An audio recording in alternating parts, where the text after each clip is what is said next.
Hello students, welcome to our YouTube channel. आज के video में हम नर्सिंग कॉम्पिटिटिव एग्जाम के लिए इंपॉर्टेंट क्वेश्चंस डिस्कस करने वाले हैं। यदि आप हमारे चैनल पर नए हैं और आपने हमारा चैनल सब्सक्राइब नहीं किया है तो प्लीज़ रेड बटन पर क्लिक कर लीजिए और हमारा चैनल सब्सक्राइब कर लीजिए।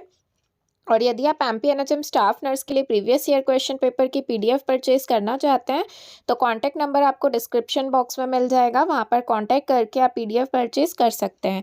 चलिए तो हम क्वेश्चंस डिस्कस करते हैं। यहाँ पर आप देख सकते हैं पूछा गया है heart is supplied with which nerve. यहाँ पर पूछा गया है कि हार्ट में कौन सी नर्व सप्लाई होती है।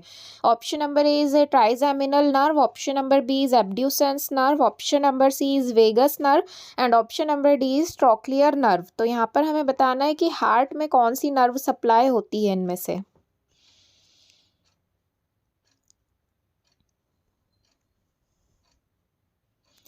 तो यहाँ पर इसका जो राइट आंसर है that is option number C vagus nerve. Vagus nerve जो है ये हार्ट में सप्लाई होती है, जो है ये 10th क्रेनियल नर्व है। उसके बाद नेक्स्ट क्वेश्चन में पूछा गया है normal range of ICP is, intracranial pressure का नॉर्मल रेंज बताना है।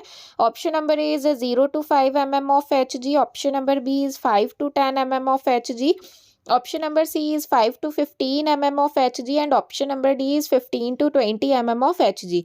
नॉर्मल इंट्राक्रेनियल प्रेशर जो है वो कितना रहता है ये हमें बताना है।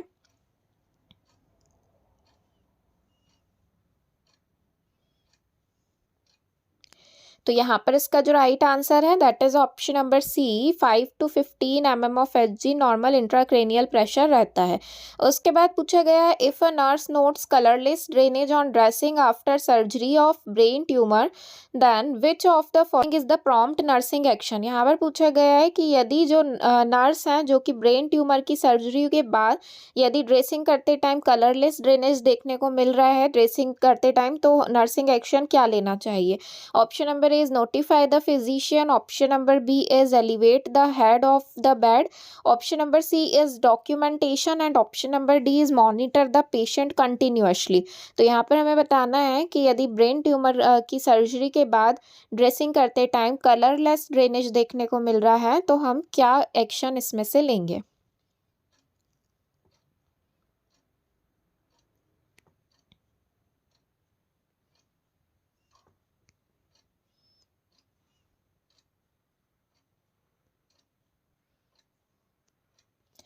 तो यहाँ पर इसका जो राइट आंसर है that is option number A notify the physician. हमें फिजिशियन को जो है इसके लिए इन्फॉर्मेशन देनी है, क्योंकि कलरलेस ड्रेनेज का मतलब हो सकता है कि सीएसएफ का जो है लीकेज हो रहा हो और सेरिब्रोस्पाइनल फ्लूइड कैसा रहता है, कलरलेस लिक्विड रहता है, तो इसलिए हमें डॉक्टर को फिजिशियन को इन्फॉर्म करना है। उसके बाद नेक्स्ट क्वेश्चन में पूछा गया position given to a client with increased intracranial pressure is. यहाँ पर पूछा गया है कि इंट्राक्रेनियल प्रेशर यदि इंक्रीज हो रहा हो तो कौन सी पोजीशन पेशेंट को दे सकते हैं। Option number A is the supine position, option number B is elevate the head of the bed to 30 degree. 30 degree patient का हेड साइड एलिवेट करेंगे बेड का। Option number C is high Fowler's position and option number D is knee chest position. तो हमें बताना है increased intracranial pressure वाली condition में हमें पेशेंट को कौन सी पोजीशन देना चाहिए।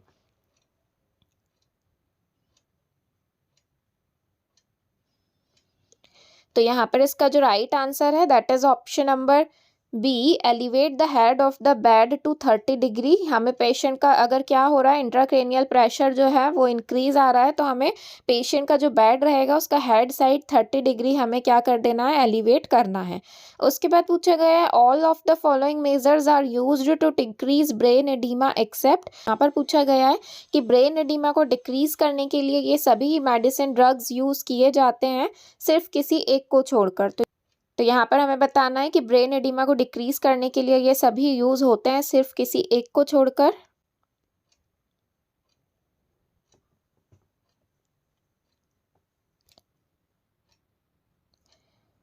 तो यहाँ पर इसका जो राइट आंसर है that is option number C dextrose infusion. Dextrose infusion हमें नहीं करना है यदि पेशेंट को ब्रेन एडिमा की कंडीशन है, क्योंकि डेक्स्ट्रोज क्या है 5% डेक्स्ट्रोज यदि हम यूज़ कर रहे हैं तो ये हाइपोस्मोलर सॉल्यूशन होता है जो कि ब्रेन में क्या करेगा और ज़्यादा वाटर को इंक्रीज कर देगा। ब्रेन में ऑलरेडी एडिमा हो रहा है तो यहाँ पर हमें जो है वाटर को और कम करना है ना कि बढ़ाना है।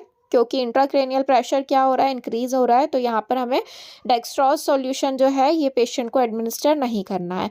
उसके बाद पूछा गया है method of administering a drug bye topical friction over skin is called. यहाँ पर पूछा गया है कि यदि किसी पेशेंट को टॉपिकली हम मेडिकेशन लगा रहे हैं टॉपिकल स्किन पर, तो हम उसे क्या कहेंगे। Option number A is instillation, option number B is inunction, option number C is insertion and option number D is insufflation. तो यहाँ पर हमें बताना है कि यदि मेडिसिन को टॉपिकली लगाया जा रहा हो स्किन पर, तो उसे कौन सी मेथड ऑफ एडमिनिस्ट्रेशन में रखा जाएगा।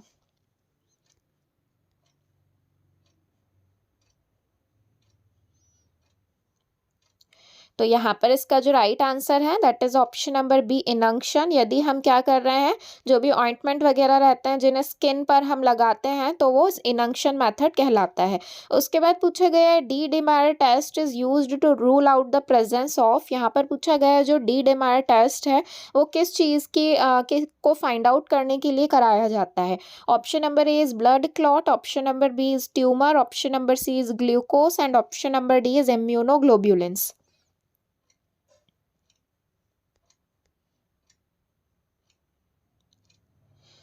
तो यहाँ पर इसका जो राइट आंसर है that is option number A blood clot. Blood clot को आइडेंटिफाई करने के लिए हम डी डेमायर टेस्ट परफॉर्म करते हैं। डी डेमायर क्या होते हैं, तो डी डेमायर एक प्रकार के प्रोटीन के फ्रेगमेंट प्रेजेंट रहते हैं स्मॉल पीसेस के कि ब्लड में प्रेजेंट रहते हैं। तो डी डेमायर टेस्ट जो है ये ब्लड क्लॉट को आइडेंटिफाई करने के लिए कराया जाता है। यदि ब्लड क्लॉट प्रेजेंट रहेंगे ब्लड में तो जो डी डेमायर टेस्ट है ये पॉजिटिव आएगा। उसके बाद पूछे गया है a nurse is reviewing the history of a patient with bladder cancer. She expect a note documentation of which most common symptom of this type of cancer. यहाँ पर पूछा गया है कि एक पेशेंट है जो कि ब्लैडर कैंसर से सफ़र कर रहा है। जब हम उसकी हिस्ट्री ले रहे हैं तो इनमें से कौन सी चीज़ पेशेंट हमें डॉक्यूमेंटेशन करनी है, क्या कॉमन सिम्टम हमें देखने को मिलेगा इस टाइप के कैंसर में। Option number A is a haematuria, option number B is dysuria, option number C is a frequency of urination and option number D is urgency of urination. तो यहाँ पर हमें बताना है कि यदि पेशेंट है ब्लैडर कैंसर का तो हमें क्या मोस्ट कॉमन सिम्टम देखने को मिलेगा जिसे हमें डॉक्यूमेंटेशन करना है पेशेंट की हिस्ट्री लेते टाइम।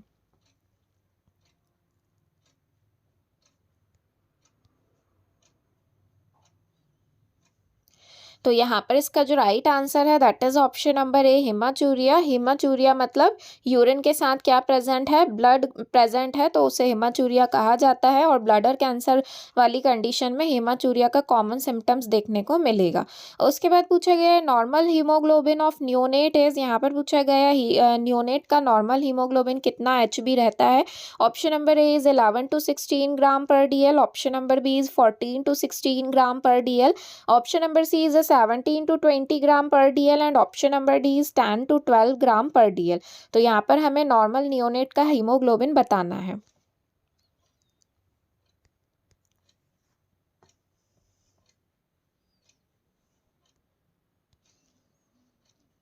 तो यहाँ पर इसका जो राइट आंसर है that is option number C 17 to 20 gram per DL। Normal neonate का जो हीमोग्लोबिन लेवल है वो 70 to 20 ग्राम पर DL रहना चाहिए। उसके बाद पूछा गया है respiratory control centres are located in the. यहाँ पर पूछा गया है कि जो रेस्पिरेटरी कंट्रोल सेंटर है वो ब्रेन में कहाँ पर प्रेजेंट होता है। Option number A is mid brain and medulla, option number B is medulla and pons, option number C is pons and mid brain and option number D is upper spinal cord and medulla. तो यहाँ पर हमें respiratory control centre बताना है कहाँ present रहता है।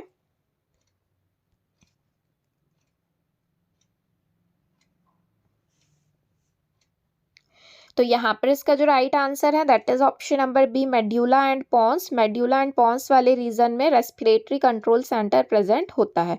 उसके बाद पूछा गया है what do you mean by asepsis. Asepsis को आप कैसे पहचानेंगे, इनमें से कौन सा टर्म आप यूज कर सकते हैं एसेप्सिस के लिए। Option number A is absence of micro organism, micro organism का एब्सेंस होना, या फिर present of micro organism, option number C is contamination, या फिर option number D inhibit of bacteria, bacteria को इनहिबिट करने को।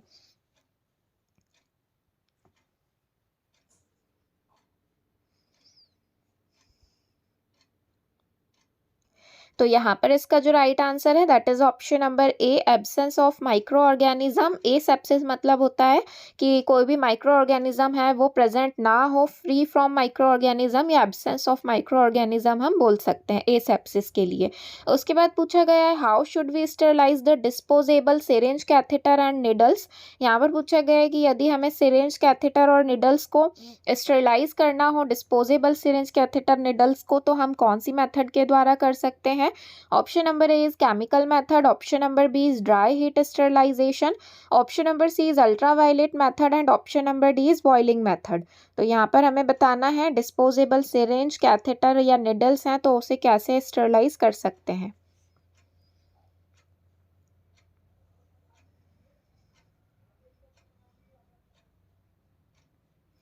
तो यहाँ पर इसका जो राइट आंसर है that is option number A, chemical method. यदि डिस्पोजेबल सिरिंज, कैथेटर और निडल्स हैं तो उन्हें हमें केमिकल मेथड के द्वारा स्टरलाइज करना है।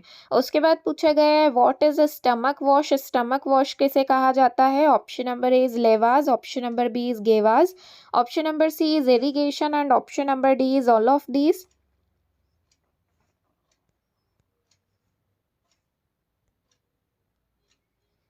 तो यहाँ पर इसका जो राइट आंसर है that is option number A, lavage. Lavage term हम यूज़ करते हैं स्टमक वॉश के लिए, और गेवाज टर्म कब यूज़ की जाती है, यदि हम स्टमक में कोई चीज़ एडमिनिस्टर कर रहे हैं तो उसे गैस्ट्रिक गेवाज कहा जाता है, और यदि स्टमक का कंटेंट हम बाहर निकाल रहे हैं या वॉश कर रहे हैं तो उसे गैस्ट्रिक लेवाज कहा जाता है। उसके बाद पूछा गया है Hay's test is the test used for. यहाँ पर पूछा गया है कि जो हेज टेस्ट है वो इनमें से किस चीज़ को आइडेंटिफाई करने के लिए यूज़ किया जाता है। Option number A is albumin, option number B is bile salt, option number C is acetone and option number D is bile pigment। तो हमें बताना है कि जो हेज टेस्ट है ये किस चीज़ के लिए यूज़ किया जाता है।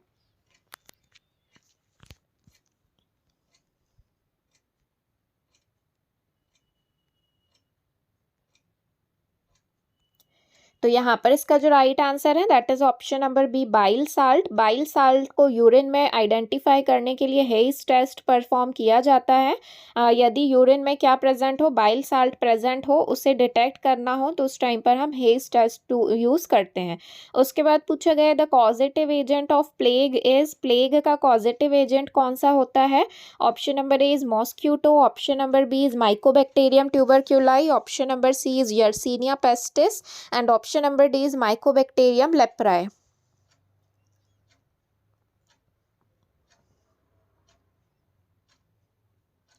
तो यहाँ पर इसका जो राइट आंसर है that is option number C, Yersinia pestis. Plague का कॉजेटिव ऑर्गेनिज्म कौन सा रहता है, यर्सीनिया पेस्टिस। उसके बाद पूछा गया है which committee is also known as the health survey and development committee. इनमें से कौन सी कमिटी को हेल्थ सर्वे और डेवलपमेंट कमिटी कहा जाता है। Option number A is Bhore committee, option number B is Mudaliar committee, option number C is Srivastava committee and option number D is Mukherjee committee. तो यहाँ पर हमें बताना है health survey and development committee किसे कहा जाता है।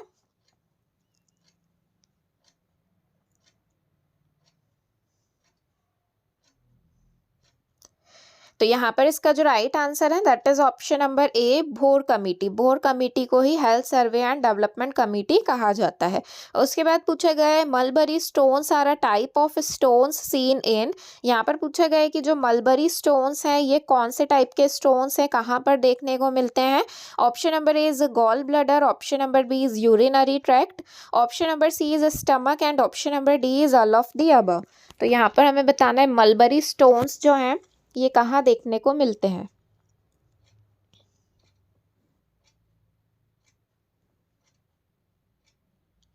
तो यहाँ पर इसका जो राइट आंसर है that is option number B, urinary tract. Urinary tract में जो है मलबरी स्टोन्स देखने को मिलते हैं, और ये जो एक मलबरी फ्रूट लाइक स्ट्रक्चर होता है उसके जैसे दिखते हैं, इसलिए इसका नाम मलबरी स्टोन रखा गया है, और ये कैल्शियम ऑक्जेलेट से बनने वाले स्टोन होते हैं। उसके बाद पूछा गया है which of the following bones has a shape like that a bat और बटरफ्लाई। यहाँ पर पूछा गया है कि ऐसी बोन कौन सी होती है जिसका शेप बैट या फिर बटरफ्लाई टाइप का जो है इसका शेप होता है इस तरीके से। Option number A is ethmoid bone, option number B is sphenoid bone, option number C is temporal bone and option number D is parietal bone. तो यहाँ पर हमें बताना है कि ऐसी बोन कौन सी है जिसका शेप बैट या फिर बटरफ्लाई जैसा होता है।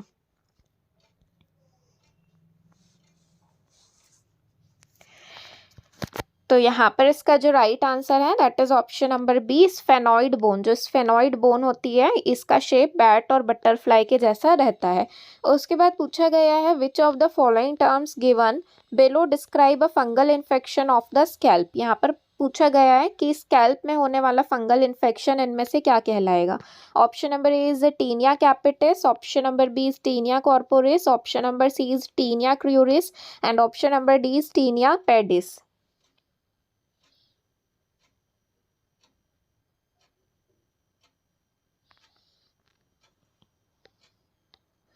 तो यहाँ पर इसका जो राइट आंसर है that is option number A, tinea capitis. यदि स्कैल्प में फंगल इन्फेक्शन हो रहा है तो उसे टीनिया कैपिटिस कहा जाता है।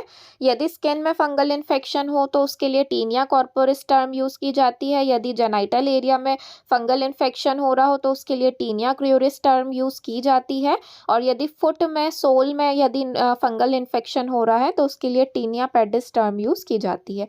उसके बाद पूछा गया है inflammation of the tissues surrounding the nails is known as. यहाँ पर पूछा गया है कि जो नेल्स के सराउंडिंग टिश्यूज हैं यदि वहाँ पर क्या हो जाए, इन्फ्लेमेशन हो जाए तो उसे क्या कहेंगे। Option number A is clubbing, option number B is koilonychia, option number C is paronychia and option number D is onycholysis. तो यहाँ पर हमें बताना है यदि नेल्स के सराउंडिंग टिश्यू में इन्फ्लेमेशन हो रहा है तो उसे क्या कहेंगे।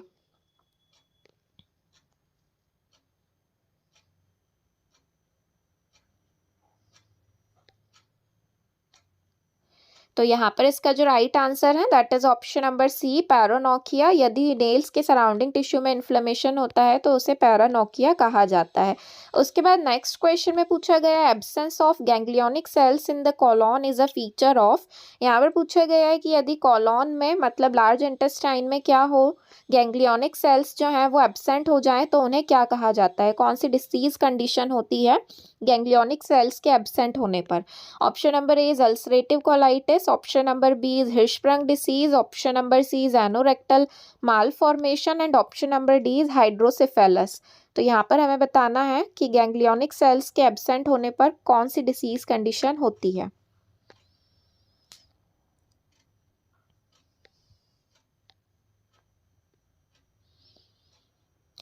तो यहाँ पर इसका जो राइट आंसर है that is option number B, Hirschsprung disease. जो इसे मेगा कॉलॉन डिसीज भी कहा जाता है। इस कंडीशन में जो ये सिग्मॉइड कॉलॉन वाला रीजन होता है यहाँ पर गैंग्लियोनिक सेल्स क्या हो जाती हैं, एब्सेंट हो जाती हैं, जिसकी वजह से स्टूल जो है वो पास नहीं हो पाता है और इसे मेगा कॉलॉन या फिर हिर्शस्प्रंग डिसीज कहा जाता है। उसके बाद नेक्स्ट क्वेश्चन में पूछा गया है antidote of heparin is. Heparin का एंटीडोट कौन सा है। Option number A is warfarin, option number B is vitamin K, option number C is naloxone, option number D is protamine sulphate. तो यहाँ पर हमें हेपेरिन का एंटीडोट बताना है।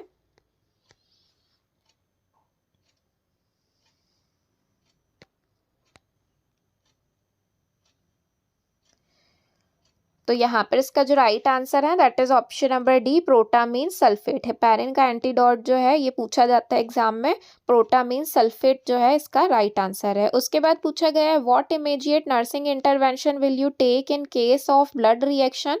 यहाँ पर पूछा गया है कि यदि पेशेंट को ब्लड से क्या हो रहा है, रिएक्शन हो रहा है, तो हम क्या इंटरवेंशन करेंगे। ब्लड ट्रांसफ्यूशन करते टाइम यदि पेशेंट को ब्लड रिएक्शन शो हो तो हमें क्या इमीडिएट नर्सिंग इंटरवेंशन करना है।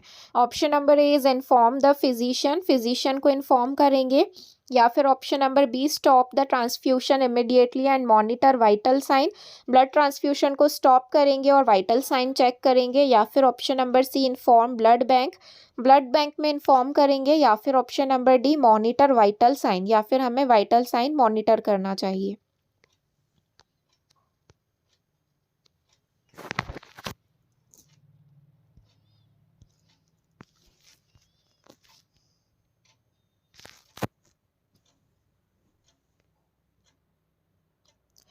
तो यहाँ पर इसका जो राइट आंसर है that is option number B, stop the transfusion immediately and monitor vital sign.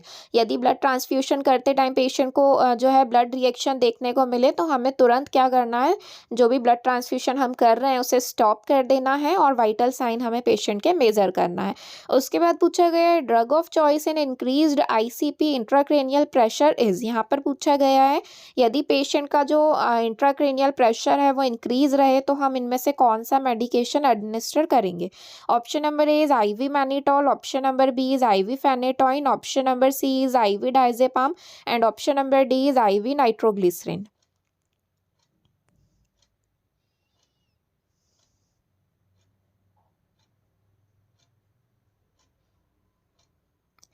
तो यहाँ पर इसका जो राइट आंसर है that is option number A, IV mannitol. Mannitol हमें एडमिनिस्टर करना है यदि पेशेंट का इंट्राक्रेनियल प्रेशर इंक्रीज हो रहा है तो मैनिटॉल जो है ये ऑस्मोटिक डायूरेटिक कहलाती है और ये इंट्राक्रेनियल प्रेशर को रिड्यूस करने में हेल्प करती है, इसलिए हमें पेशेंट को आईवी मैनिटॉल लगाना है। उसके बाद पूछा गया विच of the following is the best indicator of the diagnosis of HIV. यहाँ पर पूछा गया है कि एचआईवी को आइडेंटिफाई करने के लिए हम कौन सा इनमें से टेस्ट करवाते हैं। Option number A is white blood cell count, option number B is ELISA test, option number C is western blot test and option number D is complete blood count test.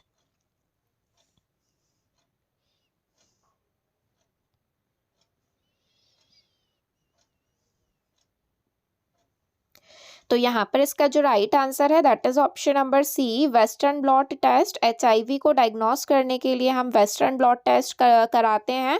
Elijah test जो है ये screening test कहलाता है। Screening test अगर पूछा जाए exam में तो उसका राइट आंसर एलिजा टेस्ट रहेगा, लेकिन यदि कन्फर्मेटरी टेस्ट पूछा गया है जो कि कन्फर्मेशन डायग्नोसिस बताए एचआईवी को, वो रहता है वेस्टर्न ब्लॉट टेस्ट। उसके बाद नेक्स्ट क्वेश्चन में पूछा गया है preferably lumbar puncture is done at which of the following site. यहाँ पर पूछा गया है कि जो लंबर पंक्चर है वो कौन सी साइट पर किया जाता है। Option number A is T1L1, option number B is L2L3, option number C is L3L4 and option number D is L4 and L5।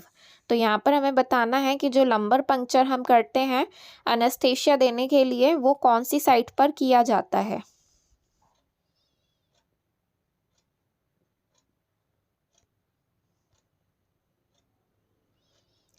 तो यहाँ पर इसका जो राइट आंसर है that is option number C, L3 and L4 vertebra के बीच में जो है लंबर पंक्चर किया जाता है। उसके बाद पूछा गया है an intentionally touching of the patient's body without consent is termed as. यहाँ पर पूछा गया है कि यदि पेशेंट की बॉडी को बिना उसके कंसेंट के इंटेंशनली टच किया जाए तो उसे क्या कहेंगे। Option number A is negligence, option number B is assault, option number C is battery and option number D is malpractice. तो हमें बताना है कि यदि पेशेंट की बॉडी को विथआउट कंसेंट यदि टच किया जा रहा है तो उसे कौन सी यहाँ पर कंडीशन में रखा जाएगा।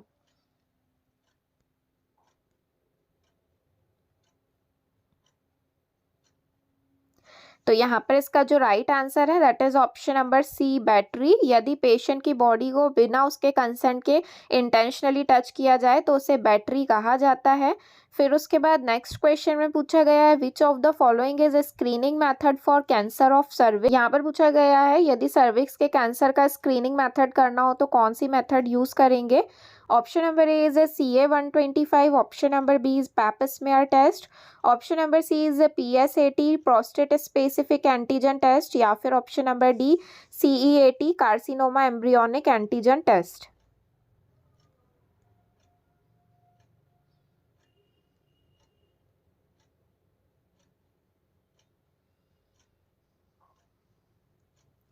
तो यहाँ पर इसका जो राइट आंसर है that is option number B, Pap smear test जो है राइट आंसर है। कैंसर ऑफ सर्विक्स को आइडेंटिफाई करने के लिए पैप स्मीयर टेस्ट परफॉर्म किया जाता है।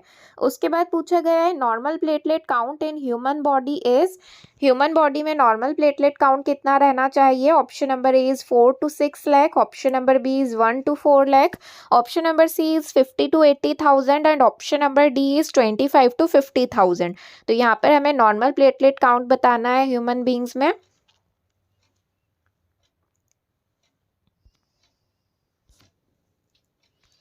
तो यहाँ पर इसका जो राइट आंसर है that is option number B 1 to 4 lakh. Normal platelet count 1 to 4 lakh के बीच में रहता है। उसके बाद पूछा गया है blood group was first discovered by. Blood group को किसने डिस्कवर किया था? Option number A is Robert Koch, option number B is Paul Ehrlich, option number C is Antony van Leeuwenhoek and option number D is Karl Landsteiner. तो हमें बताना है कि blood group को किसने डिस्कवर किया था।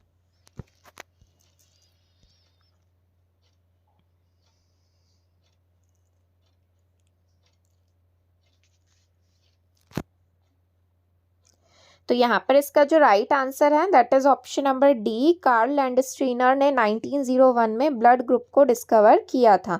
उसके बाद पूछा गया है which of the following is the most common cancer of the oral cavity. Oral cavity में होने वाला कौन सा मोस्ट कॉमन टाइप का कार्सिनोमा होता है? Option number A is adenocarcinoma, option number B is a melanoma, option number C is a squamous cell carcinoma and option number D is a sarcoma.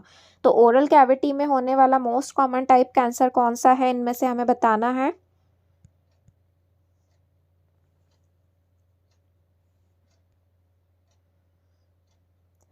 तो यहाँ पर इसका जो right answer है that is option number C, squamous cell carcinoma. Squamous cell carcinoma जो है ये oral cavity में होने वाला मोस्ट कॉमन टाइप का कार्सिनोमा है।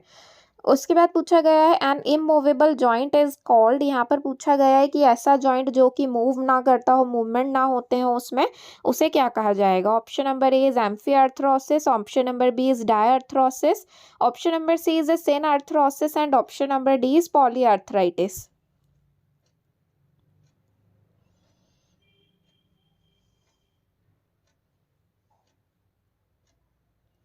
तो यहाँ पर इसका जो राइट आंसर है that is option number C, synarthrosis. यदि ऐसे जॉइंट जो मूव नहीं करते हैं, फॉर एग्जांपल जो हमारे स्कल में जो जॉइंट्स रहते हैं जो कि मूव नहीं करते हैं, उन्हें सिनआर्थ्रोसिस कहा जाता है। उसके बाद नेक्स्ट क्वेश्चन में पूछा गया है which hormone is secreted by the pineal gland. Pineal gland के द्वारा कौन सा हार्मोन सिक्रीट होता है? Option number A is melatonin, option number B is adrenaline, option number C is progesterone and option number D is testosterone.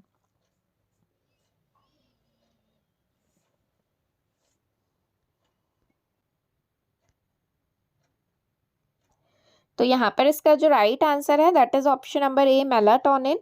Pineal gland के द्वारा melatonin hormone secrete होता है। उसके बाद पूछा गया है a positive Murphy sign is seen in. Murphy sign जो है वो यहाँ पर कौन सी डिसीज कंडीशन में देखने को मिलता है?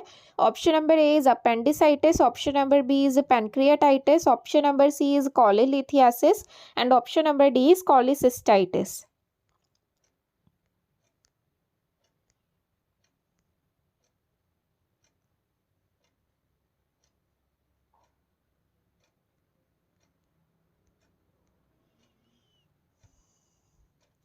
तो यहाँ पर इसका जो राइट आंसर है that is option number D, cholecystitis. Cholecystitis मतलब कि जो गॉल ब्लैडर में यदि इन्फ्लेमेशन हो रहा हो तो उसे कॉलीसिस्टाइटिस कहा जाता है और इस कंडीशन में मर्फी साइन देखने को मिलता है।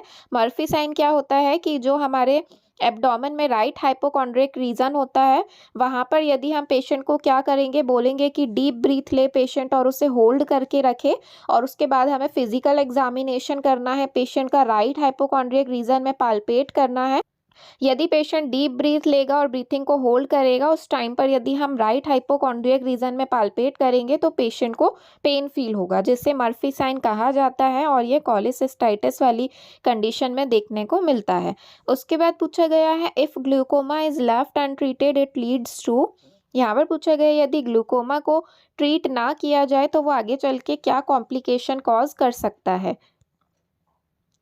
Option number A is conjunctivitis, option number B is trachoma, option number C is cataract and option number D is blindness.